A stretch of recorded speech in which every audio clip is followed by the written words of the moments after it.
Previous role of public sector undertakings. Public സെക്ടറിൻ്റെ പണ്ടത്തെ role എന്തൊക്കെയായിരുന്നു?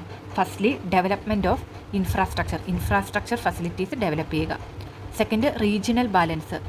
ഈ രാജ്യത്തിൻ്റെ എല്ലാ ഏരിയകളും ഒരുപോലെ ഒരു ഡെവലപ്പ് ആവുന്ന രീതിയിൽ എല്ലാ ഏരിയാസിലും ബിസിനസ് അല്ലെങ്കിൽ എൻ്റർപ്രൈസുകൾ സ്റ്റാർട്ട് ചെയ്യുക.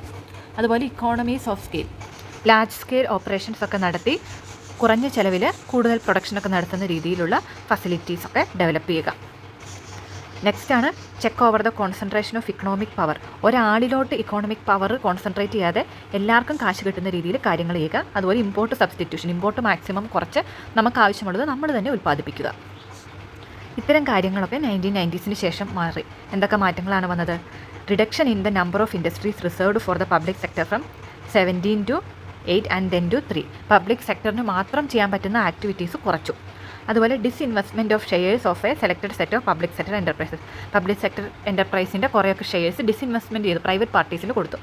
നെക്സ്റ്റ്, സിക്ക് യൂണിറ്റ്സിൻ്റെ പോളിസി പ്രൈവറ്റ് സെക്ടറിൻ്റെ പബ്ലിക് സെക്ടറിൽ കടമൊക്കെ ആയിട്ടുള്ള കമ്പനികളെ പ്രൈവറ്റ് സെക്ടറിലെ കടമുള്ള കമ്പനികളെ എങ്ങനെയാണോ നോക്കുന്നത് അതേ രീതിയിൽ തന്നെ നോക്കാൻ തുടങ്ങി.